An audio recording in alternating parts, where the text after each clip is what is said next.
ಎಲ್ಲರಿಗೂ ನಮಸ್ಕಾರ. Learn with Chetan YouTube ಚಾನಲ್ಗೆ ನಿಮ್ಮೆಲ್ಲರಿಗೂ ಆಧಾರದ ಸುಸ್ವಾಗತ. ಇಂದಿನ ದಿನ ನಾವು SSLC ಪಾಠ ಆಧಾರಿತ ಮೌಲ್ಯಾಂಕನ ಪ್ರಥಮ ಭಾಷೆ ಕನ್ನಡ ಪ್ರಶ್ನೆ ಪತ್ರಿಕೆ ವಿನ್ಯಾಸ ಮತ್ತು ನೀಲನಕಾಶೆ 2025-26ನೇ ಸಾಲಿನ ಈ ಒಂದು ಪರೀಕ್ಷೆಗೆ ಗರಿಷ್ಠ ಅಂಕಗಳು 20 ಆಗಿರ್ತವೆ. ಘಟಕ 4 ಪದ್ಯ ಆಗಿರ್ತದೆ. ಚಲಮನೆ ಮೆರೆಯುವಂತ ಸಮಯ 45 ನಿಮಿಷಗಳಾಗಿರ್ತವೆ. ಈಗ ಈ ಒಂದು ಪ್ರಶ್ನೆ ಪತ್ರಿಕೆ ಯಾವ ರೀತಿಯಾಗಿರ್ತದೆ ಅಂತ ನೋಡ್ತಾ ಹೋಗೋಣ. ಉದ್ದಿಷ್ಟಾನುಸಾರ ಪ್ರಾಮುಖ್ಯತೆ ಇದೆ. ಸ್ಮರಣೆಗೆ 25%, ಒಟ್ಟು 5 ಅಂಕಗಳು. ಗ್ರಹಿಕೆಗೆ 40%, 8 ಅಂಕಗಳು. ಅಭಿವ್ಯಕ್ತಿ 15%, 3 ಅಂಕಗಳು. ಪ್ರಶಂಸೆ 20%, 4 ಅಂಕಗಳು.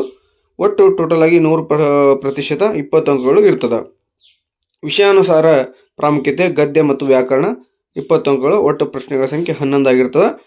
ಪ್ರಶ್ನಾನುಸಾರ ಪ್ರಾಮುಖ್ಯತೆ ಅಂದರೆ ವಸ್ತುನಿಷ್ಠ ಪ್ರಶ್ನೆಗಳು 15 ಪ್ರಶ್ನೆಗಳು 15%, ದತ್ತಾಂಕಗಳು 3, ಪ್ರಶ್ನೆಗಳ ಸಂಖ್ಯೆ ಕೂಡ 3 ಆಗಿರ್ತದೆ. ಕಿರು ಉತ್ತರಗಳು 10%, 2 ಪ್ರಶ್ನೆಗಳು 2 ಅಂಕಗಳು. ಕಿರು ಉತ್ತರಗಳು 2 20%, 4 ಅಂಕಗಳು 2 ಪ್ರಶ್ನೆಗಳು. ಅದೇ ರೀತಿ ದೀರ್ಘ ಉತ್ತರಗಳು 35%, 7 ಅಂಕಗಳು 3 ಪ್ರಶ್ನೆಗಳು ಇರ್ತವೆ. ದೀರ್ಘ ಉತ್ತರಗಳು ಭಾಗ 2 20%, 4 ಅಂಕಗಳು ಸಿಗ್ತವೆ, 1 ಪ್ರಶ್ನೆ ಇರ್ತದೆ. ಟೋಟಲ್ ಆಗಿ ನಿಮಗೆ 20 ಅಂಕಗಳು, ಒಟ್ಟು 11 ಪ್ರಶ್ನೆಗಳು ಇರ್ತದೆ. ಇದು 45 ನಿಮಿಷಕ್ಕೆ ಸಂಬಂಧಪಟ್ಟಂತಹ ಒಂದು ಪೇಪರ್ ಆಗಿರ್ತದೆ. ಸೊ ಸುಲಭ ಎಷ್ಟು ಪರ್ಸೆಂಟೇಜ್ ಇರ್ತದಪ್ಪ ಅಂದರೆ 35% ಇರ್ತದೆ, ಅಂದರೆ 7 ಅಂಕಗಳು. ಸಾಧಾರಣ 9% ಅಂದರೆ 45% ಅಂದರೆ 9 ಅಂಕಗಳು. ಕಠಿಣ 20% ಅಂದರೆ 4 ಅಂಕಗಳು ಕಠಿಣವಾಗಿರ್ತವೆ. ಒಟ್ಟು ಟೋಟಲ್ ಆಗಿ 11 ಪ್ರಶ್ನೆಗಳು 100% ಆಗ್ತದೆ. ಸೊ ನೋಡ್ತಾ ಹೋಗೋಣ ಬನ್ನಿ ಕ್ವಶನ್ ಪೇಪರನ್ನು. ಸೊ ಇಲ್ಲಿದೆ ಕ್ವಶನ್ ಪೇಪರು. ಸೊ ನಾವು ಡೈರೆಕ್ಟಾಗಿ ಉತ್ತರಗಳನ್ನು ಕೀ ಆನ್ಸರ್ ಸಮೇತ ನೋಡ್ತಾ ಹೋಗೋಣ. ಮತ್ತೆ ಪದೇ ಕ್ವಶನ್ಗಳನ್ನು ನೋಡೋದು ಬೇಡ, ಓಕೆನಾ. ಸೊ ಅದಕ್ಕಿಂತ ಮುಂಚೆ ಇನ್ಯಾರು ನಮ್ಮ ಚಾನಲನ್ನು ಸಬ್ಸ್ಕ್ರೈಬ್ ಮಾಡ್ಕೊಂಡಿಲ್ವೋ ದಯವಿಟ್ಟು ಸಬ್ಸ್ಕ್ರೈಬ್ ಮಾಡ್ಕೊಳ್ಳಿ ಅಂತ ಹೇಳ್ತಾ ಬನ್ನಿ ವಿಡಿಯೋವನ್ನು ಸ್ಟಾರ್ಟ್ ಮಾಡೋಣ. ಕೆಳಗಿನ ಪ್ರಶ್ನೆಗಳಿಗೆ ಅಥವಾ ಅಪೂರ್ಣ ಹೇಳಿಕೆಗಳಿಗೆ 4 ಆಯ್ಕೆಗಳನ್ನು ನೀಡಲಾಗಿದೆ. ಅವುಗಳಲ್ಲಿ ಸೂಕ್ತವಾದ ಉತ್ತರವನ್ನು ಆರಿಸಿ ಕ್ರಮಾಕ್ಷರದೊಂದಿಗೆ ಬರೆಯಿರಿ ಅಂತ ಕೇಳ್ತಾನೆ. ಸಾಮ್ರಾಜ್ಯ ಪದದಲ್ಲಿ ಕಂಡುಬರುವ ಅಕ್ಷರಗಣ ಯಾವುದು ಅಂತ ಕೇಳ್ತಾರೆ. ಸೊ ಆನ್ಸರ್ ಏನಪ್ಪ ಅಂದರೆ ಆಪ್ಷನ್ ಬಿ ತಗಣ ಅನ್ನೋದು ಸರಿಯಾದ ಉತ್ತರ ಆಗಿರ್ತದೆ.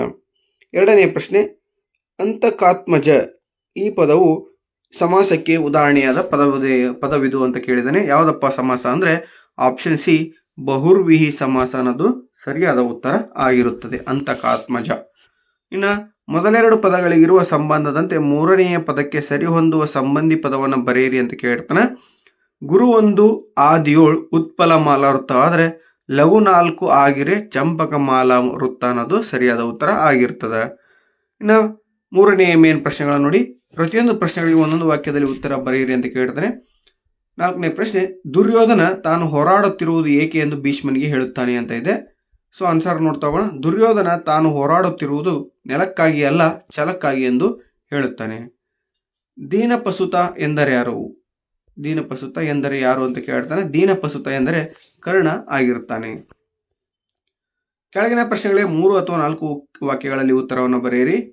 6ನೇ ಪ್ರಶ್ನೆ ನೋಡಿ. ತಾನು ಹೋರಾಡುತ್ತಿರುವುದು ನೆಲಕ್ಕಲ್ಲ ಛಲಕ್ಕೆ ಎಂಬುದನ್ನು ದುರ್ಯೋಧನ ಹೀಗೆ ವಿವರಿಸುತ್ತಾನೆ. ದುರ್ಯೋಧನನು ಭೀಷ್ಮಾಚಾರ್ಯರಿಗೆ ನಾನು ಭೂಮಿಗಾಗಿ ಹೋರಾಡುತ್ತಿಲ್ಲ, ಆದರೆ ನನ್ನ ಛಲಕ್ಕಾಗಿ ಪಾಂಡವರೊಡನೆ ಹೋರಾಡುವೆನು. ಈ ಭೂಮಿ ನನಗೆ ಪಾಳು ಭೂಮಿಗೆ ಸಮ. ನನ್ನ ಒಡ ಹುಟ್ಟಿದ 100 ಮಂದಿ ಸಹೋದರರು ಯುದ್ಧದಲ್ಲಿ ಹೋರಾಡಿ ಸತ್ತರು. ಸತ್ತವರೇನು ಮತ್ತೆ ಹುಟ್ಟುವರೆ. ಆದ್ದರಿಂದ ಪಾಂಡವರೊಡನೆ ಹೋರಾಡಿ ನನ್ನ ಛಲವನ್ನೇ ಮೆರೆಯುತ್ತೇನೆ ಎಂದು ಹೇಳುತ್ತಾನೆ. 7ನೆಯ ಪ್ರಶ್ನೆ, ಅಂತಕಾತ್ಮಜನೊಂದಿಗೆ ಸಂಧಿ ಮಾಡಿಕೊಳ್ಳುವುದಾಗಿ ದುರ್ಯೋಧನ ಹೇಳಲು ಕಾರಣವೇನು?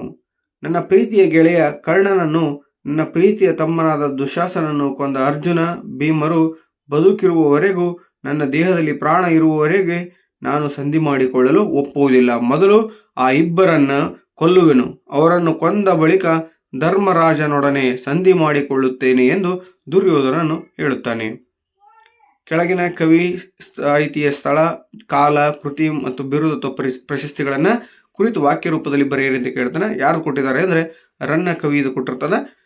ಕನ್ನಡದ ರತ್ನತ್ರಯರಲ್ಲಿ ಒಬ್ಬನಾದರನನ್ನು ಕ್ರಿಸ್ತಶಕ ಸುಮಾರು 949ರಲ್ಲಿ ಬಾಗಲಕೋಟೆ ಜಿಲ್ಲೆಯ ಮುದುವೊಳಲು, ಈಗಿನ ಮುದೋಳ ಎಂಬ ಗ್ರಾಮದಲ್ಲಿ ಜನಿಸಿದನು. ತಂದೆ ಜೀನವಲ್ಲಭ, ತಾಯಿ ಅಬ್ಬಲಬ್ಬೆ. ಈತನು ಸಾಹಸ ಭೀಮ ವಿಜಯಂ ಗದಾಯುದ್ಧ ಅಂತ ಕರೀತಾರೆ. ಇದಕ್ಕೆ ಅಜಿತ ತೀರ್ಥಂಕರ ಪುರಾಣ ತಿಲಕಂ, ಪರಶುರಾಮ ಚರಿತಂ, ಚಕ್ರೇಶ್ವರ ಚರಿತಂ ಎಂಬ ಕಾವ್ಯಗಳನ್ನು ಬರೆದಿದ್ದಾನೆ. ರನ್ನ ಕಂದ ಎಂಬ ನಿಘಂಟನ್ನು ಬರೆದಿರುವುದಾಗಿ ತಿಳಿದು ಬರುತ್ತದೆ. ರನ್ನನು ಚಾಲುಕ್ಯ ದೊರೆ ತೈಲಪನ ಆಸ್ಥಾನದಲ್ಲಿದ್ದು ಅವನಿಂದ ಕವಿ ಚಕ್ರವರ್ತಿ ಎಂಬ ಬಿರುದನ್ನು ಕೂಡ ಪಡೆದಿದ್ದಾನೆ. ಇನ್ನು ಕೆಳಗಿನ ಪದ್ಯ ಭಾಗಕ್ಕೆ ಪ್ರಸ್ತಾರ ಹಾಕಿ ಗಣ ವಿಂಗಡಣೆ ಮಾಡಿ ಛಂದಸ್ಸಿನ ಹೆಸರನ್ನು ಬರೆಯಿರಿ ಅಂತ ಕೇಳ್ತಾನೆ. ಛಂದಸ್ಸನ್ನು ಬರ್ಕೊಂಡು ನೀವು ನೀಟಾಗಿ ಲಘುಗುರು ಹಾಕಬೇಕಾಗ್ತದೆ. ಈ ಲಘುಗುರು ಹಾಕಿದ ನಂತರ ನಮಗೆ ಯಾವ ಒಂದು ಅಕ್ಷರಗಣ ಸಿಗ್ತದಪ್ಪ ಅಂದರೆ ಈ ಮೇಲಿನ ಪದ್ಯವು ಅಕ್ಷರಗಣದ ಉತ್ಪಲ ಮಾಲಾ ವೃತ್ತದಲ್ಲಿ ರಚಿತವಾಗಿದೆ. ಉತ್ಪಲ ಮಾಲಾ ವೃತ್ತದಲ್ಲಿ ರಚಿತವಾಗಿರ್ತಕ್ಕಂಥದ್ದು. ಇದು ಈಗ ಎನ್ಯುವಲ್ ಎಕ್ಸಾಮ್ನ 3 ಅಂಕದಲ್ಲಿ ಇರ್ತದೆ. ನೀವು ಪ್ರಾಕ್ಟೀಸನ್ನು ಮಾಡಬೇಕಾಗ್ತದೆ. ಇನ್ನು ಸಂದರ್ಭದೊಡನೆ ಸ್ಪಷ್ಟೀಕರಿಸ ಪ್ರಶ್ನೆಗಳು. ಪಾಂಡವರು ಅಳಿದು ಚಲಮನೆ ಮೆರೆಯುವಂತ, ಹೌದಾ? ಈ ವಾಕ್ಯವನ್ನ ಮಹಾಕವಿ ರನ್ನ ಬರೆದಿರುವ ಸಾಹಸ ಭೀಮ ವಿಜಯ ಎಂಬ ಕೃತಿಯಿಂದ ಆರಿಸಲಾಗಿರುವ ಚಲಮನೆ ಮೆರೆಯುವಂ ಎಂಬ ಪದ್ಯ ಭಾಗದಿಂದ ಆರಿಸಿಕೊಳ್ಳಲಾಗಿದೆ. ಸಂದರ್ಭ ಏನಪ್ಪಾ ಅಂದ್ರೆ, ನನ್ನ ಒಡ ಹುಟ್ಟಿದ 100 ಮಂದಿ ಸಹೋದರರು ಹೋರಾಡಿ ಸತ್ತರು, ಆದ್ದರಿಂದ ನನ್ನಲ್ಲಿ ಕೋಪ ಹುಟ್ಟಿ ಬೆಳೆಯಿತು. ಸತ್ತವರೇನು ಮತ್ತೆ ಹುಟ್ಟುವುದಿಲ್ಲವೇ? ಆದ್ದರಿಂದ ಪಾಂಡವರೊಡನೆ ಹೋರಾಡಿ ನನ್ನ ಛಲವನ್ನೇ ಮೆರೆಯುತ್ತೇನೆ ಎಂದು ಹೇಳುವ ಸಂದರ್ಭದಲ್ಲಿ ಈ ಮಾತನ್ನ ಹೇಳುತ್ತಾನೆ. ಸ್ವಾರಸ್ಯ ಏನಪ್ಪಾ ಅಂದ್ರೆ, ದುರ್ಯೋಧನನ ಕೋಪ ಹೆಚ್ಚಾಗಲು ಕಾರಣವನ್ನು ನೀಡುವುದಲ್ಲದೆ ತನ್ನ ಸಹೋದರರು ಸತ್ತಿಲ್ಲ, ಅವರು ಮತ್ತೆ ಹುಟ್ಟಿ ಬರುವರೆಂಬ ನಂಬಿಕೆ ಹೊಂದಿರುವುದು ಹಾಗೂ ಛಲಕ್ಕಾಗಿ ಹೋರಾಡುವ ಆತನ ನಿಲುವನ್ನು ಈ ಒಂದು ವಾಕ್ಯ ಸ್ವಾರಸ್ಯಪೂರ್ಣವಾಗಿ ವ್ಯಕ್ತವಾಗಿದೆ ಅಂತ ನಾವು ಹೇಳಬಹುದು. ಇನ್ನು ಪದ್ಯವನ್ನ ಕೊಟ್ಟಿದ್ದಾನೆ, ಆ ಪದ್ಯವನ್ನ ಅರ್ಥೈಸಿಕೊಂಡು ನೀವೇನು ಮಾಡಬೇಕಾಗ್ತದೆ, ಎಕ್ಸ್ಪ್ಲೇಷನ್ ಮಾಡಬೇಕಾಗ್ತದೆ. ಪ್ರಸ್ತುತ ಪದ್ಯ ಭಾಗವನ್ನ ರನ್ನ ಕವಿ ಬರೆದ ಗದಾಯುದ್ಧ ಕೃತಿಯಿಂದ ಆಯ್ದ ಚಲಮನೆ ಮೆರೆವೆಂ ಪದ್ಯದಿಂದ ಆಯ್ದುಕೊಳ್ಳಲಾಗಿದೆ. ಇದರಲ್ಲಿ ರಾಜಿ ಸಂಧಾನ ಮಾಡಿಸಬೇಕೆಂಬ ಭೀಷ್ಮಾಚಾರ್ಯರ ಇಚ್ಛೆ, ದುರ್ಯೋಧನನ ಛಲ, ದೃಢ ನಿರ್ಧಾರ ಮತ್ತು ಸ್ವಾಭಿಮಾನದಂತಹ ಶ್ರೇಷ್ಠ ಮೌಲ್ಯಗಳು ವ್ಯಕ್ತವಾಗಿವೆ. ದುರ್ಯೋಧನನು ತಂದೆ ತಾಯಿಯರ ಅಪೇಕ್ಷೆಯಂತೆ ರಣರಂಗದಲ್ಲಿ ಶರಶೈಕೆಯಲ್ಲಿ ಮಲಗಿದ್ದ ತಾತ ಭೀಷ್ಮರ ಸಲಹೆಯನ್ನು ಪಡೆಯಲು ಬರುತ್ತಾನೆ. ಭೀಷ್ಮರು ಯುದ್ಧವನ್ನು ಮಾಡದೆ ಪಾಂಡವರೊಂದಿಗೆ ಸಂಧಿ ಮಾಡಿಕೊಂಡು ಬದುಕಬೇಕೆಂಬ ಸಲಹೆಯನ್ನು ದುರ್ಯೋಧನಿಗೆ ನೀಡುತ್ತಾರೆ. ದುರ್ಯೋಧನನು ಭೀಷ್ಮರ ಸಂಧಾನದ ಸಲಹೆ ಒಪ್ಪದೆ ಅವರನ್ನು ಕುರಿತು, ಅಜ್ಜ, ನನ್ನ ಪ್ರೀತಿಯ ಗೆಳೆಯನಾದ ಕರ್ಣನನ್ನು, ಪ್ರೀತಿಯ ತಮ್ಮನಾದ ದುಶಾಸನನ್ನು ಕೊಂದ ಅರ್ಜುನ ಭೀಮರು ಇರುವವರೆಗೆ ಹಾಗೂ ನನ್ನ ದೇಹದಲ್ಲಿ ನನ್ನ ಪ್ರಾಣ ಇರುವವರೆಗೆ ನಾನು ಸಂಧಿಯನ್ನು ಒಪ್ಪುವುದಿಲ್ಲ.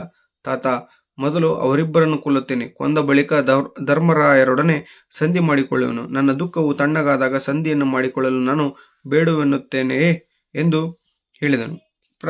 ಪ್ರಕೃತ ಅಥವಾ ಪ್ರಸ್ತುತ ಕಾವ್ಯಭಾಗದಲ್ಲಿ ದುರ್ಯೋಧನ ಭೀಷ್ಮರ ಸಂಧಾನದ ಸಲಹೆಗೆ ಒಪ್ಪದೆ ತಾನು ಭೀಮ ಅರ್ಜುನರನ್ನು ಕೊಂದ ಬಳಿಕ ಸಂಧಾನ ಮಾಡಿಕೊಳ್ಳುವುದಾಗಿ ತಿಳಿಸುವುದರಲ್ಲಿ ದುರ್ಯೋಧನಿಗೆ ಭೀಮಾರ್ಜುನರ ಮೇಲೆ ಕೋಪದ ತೀವ್ರತೆ ಹಾಗೂ ಕರ್ಣ ದುಶಾಸನರ ಮೇಲೆ ಇದ್ದ ಅತಿಯಾದ ವಾತ್ಸಲ್ಯ ಅಭಿವ್ಯಕ್ತಗೊಂಡಿದೆ. ಮೌಲ್ಯ ಏನಪ್ಪಾ ಅಂದ್ರೆ, ಪ್ರಸ್ತುತ ಕಾವ್ಯಭಾಗದಲ್ಲಿ ಕ್ಷಮೆಯಿರಲಿ, ತಪ್ಪಾಗಿದೆ. ಪ್ರಸ್ತುತ ಕಾವ್ಯಭಾಗದಲ್ಲಿ ಭೀಷ್ಮರ ಎದುರಿನಲ್ಲಿಯೇ ಸಂಧಿಗೆ ಒಪ್ಪದ ದುರ್ಯೋಧನ ಯುದ್ಧ ಮಾಡಿಯೇ ತೀರಬೇಕೆಂಬಲ್ಲಿ ದುರ್ಯೋಧನನ ಛಲ, ದೃಢ ನಿರ್ಧಾರ ಮತ್ತು ಸ್ವಾಭಿಮಾನದಂತಹ ಶ್ರೇಷ್ಠ ಮೌಲ್ಯಗಳು ವ್ಯಕ್ತಗೊಂಡಿರುವುದನ್ನು ನಾವು ಇಲ್ಲಿ ಕಾಣಬಹುದಾಗ್ತದೆ.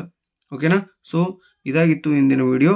ಸೊ ಈ ಒಂದು ಪದ್ಯದ ಚಲಮನೆ ಮೆರೆವೆಂ ಎಂಬ ಪದ್ಯದ ಪ್ರಶ್ನೆ ಪತ್ರಿಕೆ ವಿನ್ಯಾಸ ಹಾಗೂ ನೀಲನಕಾಶೆ ಪ್ರಯುಕ್ತ ಆ ಒಂದು ಕಾನ್ಸೆಪ್ಟನ್ನು ಇಟ್ಕೊಂಡು ಈ ಒಂದು ಟೆಸ್ಟನ್ನು ಮಾಡಿರ್ತಾರೆ.